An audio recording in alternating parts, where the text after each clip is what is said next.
Hello all of you, welcome back to my channel. मैं आज आप लोगों के लिए लेकर आ चुकी हूँ एक कलेक्टिव रीडिंग जिसका टॉपिक रहने वाला है कि आपकी तरफ कौन आ रहा है, who is coming towards you. कौन है जो आपकी तरफ आ रहा है, आपकी तरफ मूव कर रहा है। ये कोई न्यू पर्सन है या कोई पास्ट पर्सन है, हम ये जानने की कोशिश करेंगे। ये रीडिंग जनरल है, कलेक्टिव है, हो सकता है कि आपकी सिचुएशन के साथ एक्यूरेटली रेजोनेट करे। ओके हो सकता है कुछ परसेंट रेजोनेट करे, तो ओपन माइंडेड होकर सुनिएगा और ज़बरदस्ती अपने आप को रीडिंग में फिट इन मत कीजिएगा। जितना आपके साथ रेजोनेट हो उतना ही एक्सेप्ट कीजिए and leave the rest.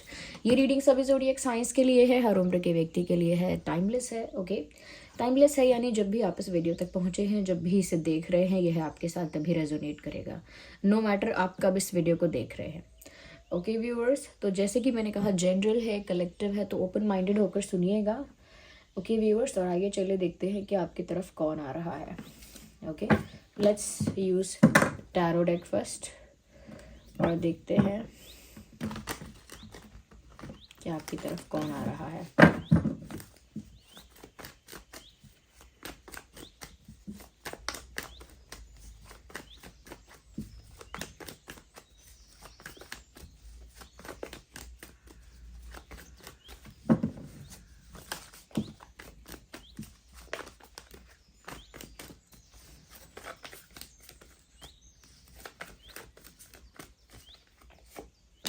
5 of swords. आजकल मुझे 5 ऑफ सॉर्ड्स बहुत ज़्यादा देखने को मिल रहा है।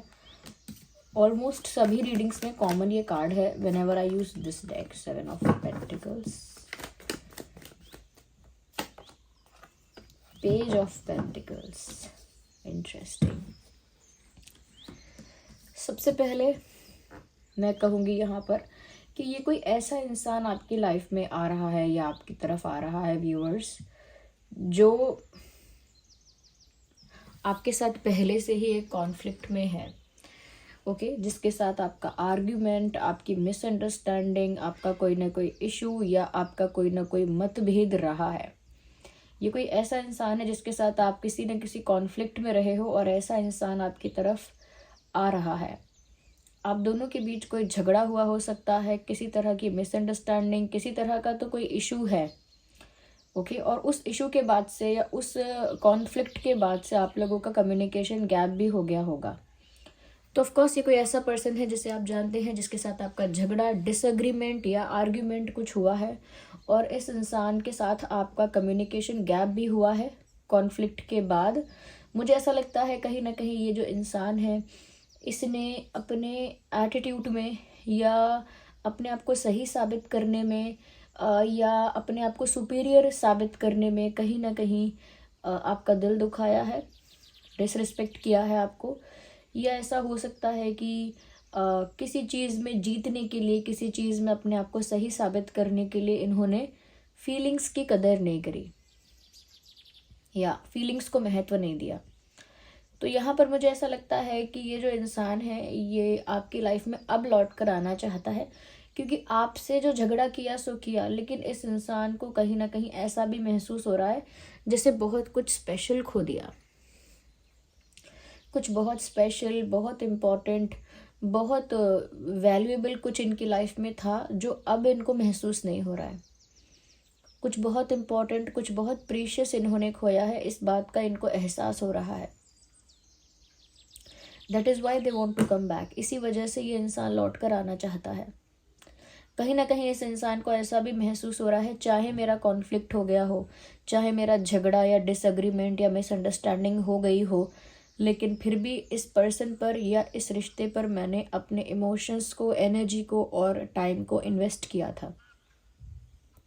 वो ऐसा सोच रहे हैं कि चाहे उनके साथ आपका झगड़ा हो गया है या अनबन है या वट एवर इट इज़, लेकिन फिर भी उन्होंने अपने जेन्युइन इमोशंस और टाइम और एनर्जी को इस रिश्ते में, इस कनेक्शन में इन्वेस्ट किया था, जो अब वो ऑलमोस्ट खो चुके हैं, या जो रिश्ता है वो ऑलमोस्ट कहीं ना कहीं कोलैप्स हो गया है या ऑलमोस्ट ख़त्म होने को है या ख़त्म हो चुका है। तो इस बारे में अब सोच में पड़ गए हैं, बहुत सोचते हैं इस बारे में, और यही इंसान है जो आपकी तरफ आ रहे हैं। ये कोई ऐसा इंसान है व्यूअर्स जिसने पहले तो जल्दबाजी की, जल्दबाजी यानी कि जल्दी जल्दी एटीट्यूड भी दिखा दिया, सुपीरियॉरिटी भी दिखा दी, कॉन्फ्लिक्ट भी कर लिया, एक हद तक पहुंच गए जल्दी जल्दी। ओके, और उसका कॉन्सिक्वेंस नहीं सोचा कि इनको कैसा महसूस होगा बाद में, क्या उसका जो परिणाम है, उसका जो रिजल्ट है, उसको ये हैप्पीली एक्सेप्ट कर पाएंगे। जो कम्युनिकेशन गैप आएगा, जो सेपरेशन होगा, जो एक दूसरे से कहीं ना कहीं दूरियां आ जाएंगी, डिफरेंसेस आ जाएंगे, क्या ये उस चीज़ को एक्सेप्ट करने के लिए रेडी हैं। उस वक्त इन्होंने ये नहीं सोचा, इम्पल्सिव होके सब कुछ किया। नाउ द रिग्रेट, उनको रिग्रेट है एंड उनको ये भी रियलाइजेशन है कि आप कितने स्पेशल हो उनके लिए या वैल्यूएबल बहुत हो। तो व्यूवर्स इस वजह से आपके पास लौट कर आना चाहते हैं। There is one more reason which I can see कि व्यूवर्स उन्होंने ऐसा सोचा था कि आप दोनों के कॉन्फ्लिक्ट के बाद आप जो हो ना, आपका कॉन्फिडेंस डाउन होता हुआ दिखेगा, आपका जो ग्रेस है, कॉन्फिडेंस है, या कहीं ना कहीं आपकी जो पर्सनालिटी है वो थोड़ी डाउन होती हुई दिखेगी। यानी कि कॉन्फिडेंस भी कम हो जाएगा, करेज भी कम हो जाएगा, कहीं ना कहीं एक वल्नरेबिलिटी आ जाएगी आपके व्यवहार में, वल्नरेबल हो जाओगे, थोड़ा वीक हो जाओगे, थोड़ा सा सफ़र करोगे, थोड़ा सा आप जो हैं वो थोड़ा सा सबमिसिव हो जाओगे, या आपका एक डाउन फेज़ आ जाएगा, एक थोड़ा सा टफ फेज़ स्टार्ट हो जाएगा। और ये चीज़ कहीं ना कहीं आपको इनकी इम्पोर्टेंस रियलाइज़ करवा देगी। सो दे थॉट कि व्यूवर्स आप जब दूर हो जाओगे ना, तब आप जब परेशान हो जाओगे, दुखी हो जाओगे, सफ़र करोगे, या आप इमोशनली वीक पड़ जाओगे और कहीं ना कहीं आपका कॉन्फिडेंस ख़त्म हो जाएगा, तब आपको समझ में आएगा कि ये इंसान आपके लिए कितना स्पेशल है, कितना इम्पोर्टेंट है। ओके, पर यहाँ उल्टा हो गया। यहाँ पर व्यूवर्स इन्होंने सोचा कुछ था, लेकिन आप ना सफ़र कर रहे हो, ना आप वल्नरेबल दिख रहे हो, ना इमोशनली वीक दिख रहे हो। इनफैक्ट आपका कॉन्फिडेंस और ज़्यादा बढ़ चुका है। आपकी बॉडी लैंग्वेज से लगता है, आपके कम्युनिकेशन से लगता है कि आपका कॉन्फिडेंस अब ज़्यादा है। आपके लुक्स को देखकर लगता है कि अब आप ज़्यादा अट्रैक्टिव दिख रहे हो, अपने लुक्स पर अब ज़्यादा काम किया है आपने, आप अपने लुक्स को ज़्यादा इन्हेंस कर रहे हो, ज़्यादा ग्रूमिंग कर रहे हो अपनी लुक वाइज, और ज़्यादा कॉन्फिडेंट दिख रहे हो, ज़्यादा करेजियस दिख रहे हो, ज़्यादा ग्रेसफुल, ज़्यादा रिस्पेक्टेड दिख रहे हो। तो जो उन्होंने एक्सपेक्ट कर लिया था वो एकदम उल्टा निकला, यानी कि उनका जो अनुमान है, उनका जो अजम्पशन है वो बिल्कुल उल्टा हो गया। उन्होंने सोचा था कि आपको इनकी वैल्यू रियलाइज़ हो जाएगी, पर यहाँ तो उल्टा हो गया, इनको ही आपकी वैल्यू रियलाइज़ हो गई। जैसे दो लोग जब एक दूसरे के साथ झगड़ते हैं या कॉन्फ्लिक्ट में आते हैं, और एक इंसान दूसरे से कहता है कि तुमको मेरी वैल्यू आगे समझ में आएगी, तुमको आगे पता लगेगा तुमने क्या किया है। दूसरा भी यही कहता है कि हाँ, तुमको भी समझ में आ जाएगा कि तुमने क्या किया है और तुमने क्या खोया है, तुमको भी तुम्हारी गलती समझ में आएगी। दूसरा इंसान भी यही कहता है। तो ऐसा लगता है कि चाहे दोनों ने ऐसा कहा हो या सोचा हो या ना भी सोचा हो, लेकिन इन्होंने ज़रूर सोचा था ऐसा, और वो वर्क नहीं किया, वो चीज़ बैकफायर हो गई। और कहीं ना कहीं व्यूअर्स आपको इस चीज़ से इतना बड़ा कोई झटका नहीं लगा जितना बड़ा झटका इन्होंने एक्सपेक्ट किया था कि आपको लगेगा। जब एक इंसान किसी से कहता है कि मुझे आपसे ये प्रॉब्लम है, मुझे आपसे वो प्रॉब्लम है, मैं आपके साथ नहीं रह सकती, नहीं रह सकता, तो वो साथ में ये भी एक्सपेक्ट करता है कि अब ये इंसान ड्रामा करेगा, शोर मचाएगा, रोएगा, परेशान होगा, प्लीड करेगा, रिक्वेस्ट करेगा, घबराएगा, एंक्शियस हो जाएगा, रोएगा या कुछ तो करेगा ऐसा। लेकिन जब वो ऐसा करे, जब वो करते हैं ब्रेकअप या कहीं ना कहीं सेपरेट होने की बात करते हैं या वॉट एवर दे से, अगर सामने से ऐसा वीक, वल्नरेबल और झटका लगने वाला रिएक्शन ना आए और सामने वाला कह दे ठीक है फिर अगर आपका यही मानना है तो कोई बात नहीं, it's okay, it's fine, I am okay with it, तो दूसरे इंसान को इस बात का झटका लग जाता है कि मैंने तो इनसे सेपरेशन लिया, मैंने इनको छोड़ा, इनसे ब्रेकअप किया, इनको डिसरिस्पेक्ट किया और ये इंसान इतना इजीली कह रहा है कि ओके इट इज़ फाइन, तो वो रिएक्शन डाइजेस्ट नहीं कर पाता। ऐसे ही इस इंसान ने सोचा था कि आपका रिएक्शन कुछ वल्नरेबल टाइप का होगा, लेकिन आपका रिएक्शन कुछ है ही नहीं आप तो ग्रो कर रहे हो, ग्लो कर रहे हो, ज़्यादा गुड लुकिंग दिख रहे हो, इनफैक्ट कॉन्फिडेंस आपका ज़्यादा बूस्ट हो गया है। हो सकता है ये इंसान थोड़ा इस नेचर का था या थी जिसने आपको टोक टोक कर या कहीं ना कहीं थोड़ा सा आपको डिसरिस्पेक्ट करके या रोस्ट करके कुछ आपका मजाक बना के या कुछ ऐसा बोल के ना आपका कॉन्फिडेंस डाउन किया था। तो ये कोई ऐसा इंसान है जिसने कहीं ना कहीं आपके साथ होके आपका कॉन्फिडेंस डाउन कर दिया था। जब ये इंसान आपकी लाइफ से थोड़ा दूर हुआ तो आपका कॉन्फिडेंस बूस्ट हो गया, ज़्यादा आप पावरफुल दिखने लगे। तो इस वजह से इनको आपके पास आना है। Now you are looking more attractive. इनको आपकी ये खुशी कि इनसे दूर होने के बाद आप खुश हो, इनसे दूर होने के बाद आप शाइन कर रहे हो, ग्रो कर रहे हो, ये डाइजेस्ट नहीं हो रहा, क्योंकि ये इन्होंने एक्सपेक्ट नहीं किया था। So now they want to come to you, क्योंकि अब उनको लग रहा है मैंने कुछ स्पेशल खो दिया, अब उनको लग रहा है कि मैंने कुछ प्रीशियस खो दिया। यस, यहाँ पर इसीलिए कोई छोटा मोटा स्टेप लेते हुए आपके पास आएंगे। पेज ऑफ पेंटिकल्स का कार्ड है। दे विल कॉल यू और दे विल कुछ ऐसे स्टोरी स्टेटस वगैरह लगा सकते हैं, कुछ ऐसा शेयर कर सकते हैं आपको, कुछ छोटी मोटी चीज़ें करेंगे, बहुत बड़ा कुछ नहीं, क्योंकि पेज ऑफ पेंटिकल्स का कार्ड है। They will take a small step, they will do some things, some simple things, कुछ ऐसा करेंगे जिससे कहीं ना कहीं आपसे इंटरेक्ट करने की वापस कोशिश करेंगे, अप्रोच करेंगे। Somehow they will try to start a conversation with you, आपके साथ बातचीत करने की कोशिश कर सकते हैं। तो एक रिग्रेट भी है, और वो रिग्रेट इसीलिए है क्योंकि आपको कोई फ़र्क नहीं पड़ रहा है, इनफैक्ट उल्टा हो रहा है। इन्होंने एक्सपेक्ट कुछ और किया था।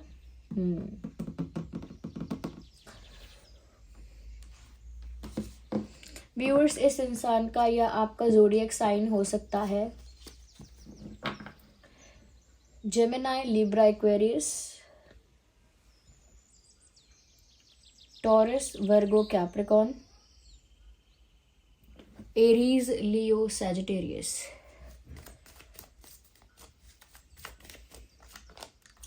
ओके,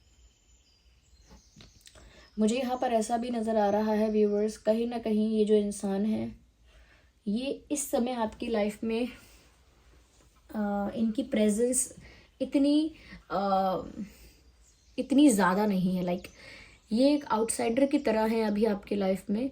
अभी आपकी लाइफ में ये पूरी तरह से, या कह सकते हैं कि पूरी तरह से प्रेजेंट नहीं है आपकी लाइफ में। एक तरह से इस समय इनको एक बाहरी इंसान या एक आउटसाइडर कहा जा सकता है, बिकॉज क्योंकि इनका और आपका गैप है, इमोशनल कम्युनिकेशन गैप, और एक डिस्टेंस है यहाँ पे दिख रहा है, चाहे वो सेपरेशन की वजह से है।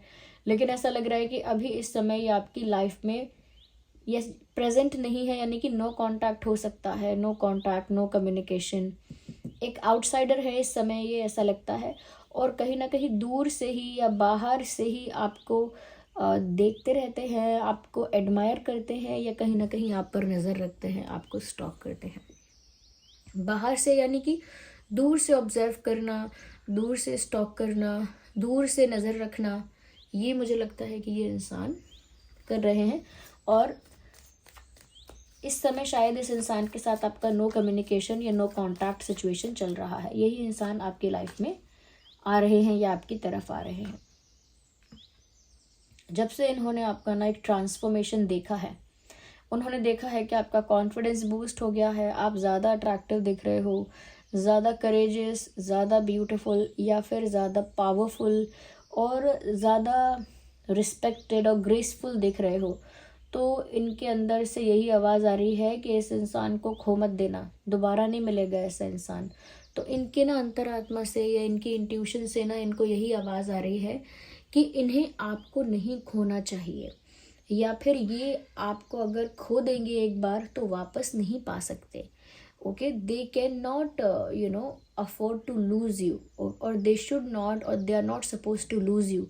ऐसी इनके अंतर्मन से आवाज़ आ रही है, यानी कि इनकी इंट्यूशन इनसे ऐसा कह रही है कि तुम ऐसे इंसान को अगर खो दोगे तो वापस नहीं पा सकोगे। ओके, तो उनकी इंट्यूशन उनको ना आपकी तरफ ही पुश कर रही है। उनकी अंतरात्मा, उनकी इंट्यूशन उनको आप ही की तरफ धकेल रही है, पुश कर रही है, नथिंग लेस। उनको लग रहा है कि मैंने इतना दिमाग चलाया, इतना कुछ एक्सपेक्ट किया, इतना कुछ अज्यूम कर लिया, और कहीं ना कहीं इतना माइंड गेम भी खेल लिया, इतना ज़्यादा कैलकुलेशन कर लिया, और जो चाहिए था वो कर भी लिया, लेकिन हाथ कुछ नहीं लगा, नथिंग। लॉस हो गया, उल्टा बैकफायर कर गया उनका प्लान, उल्टा उनको ही लॉस हो गया। जितना उन्होंने सोचा था कि आप रिक्वेस्ट करोगे, प्लीड करोगे, ऐसा तो कुछ हुआ नहीं। उल्टा इनको एक सेंस ऑफ रिग्रेट आने लगा, एक सेंस ऑफ लॉस फील होने लगा। तो कुछ भी हाथ नहीं लगा।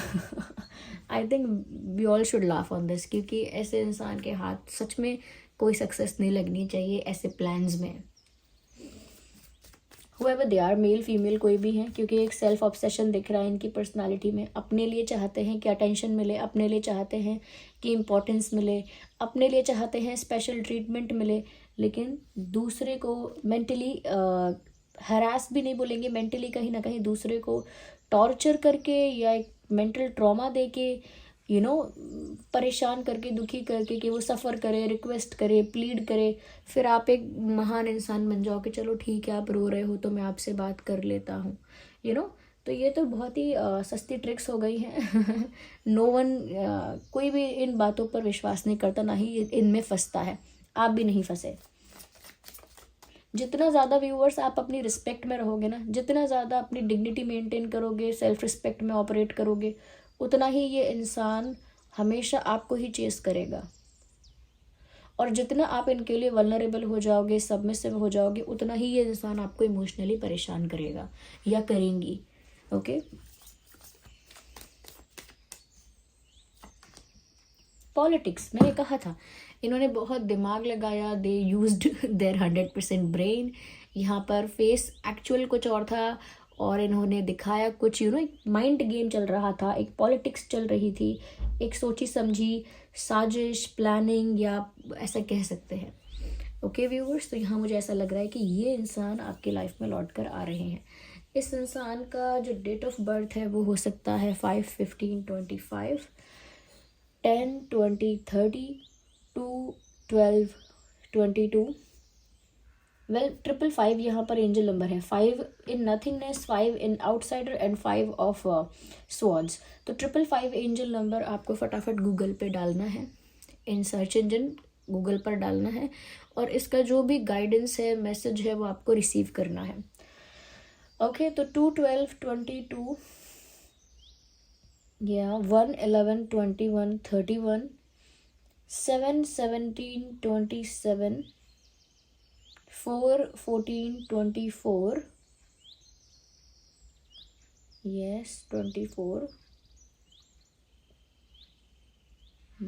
3/13/23, 8/18/28, 6/16/26। ये कुछ डेट्स हैं जिसमें आपका या उनका जन्मदिन हो सकता है। अगर ये डेट रेजोनेट नहीं करती है लेकिन सिचुएशन रेजोनेट कर गई है आपके साथ, तो ज़रूर ये रीडिंग आपके लिए ही है। Okay, so this was the reading, I hope it was helpful for you. आप कमेंट करके बताइए कितने % रिलेट करती है, रेजोनेट करती है, और एंजल नंबर टाइप करके 555 टाइप करके ज़रूर आप क्लेम कीजिए रीडिंग को। जिन पर भी आपका फेथ है, विश्वास है, कमेंट्स में आप उनको थैंक यू लिखिए। चलिए मिलते हैं अगली रीडिंग में। वीडियो को लाइक करना बिल्कुल मत भूलिएगा। चलिए मिलते हैं अगली रीडिंग में, तब तक के लिए bye bye family, bye bye angels, love you all.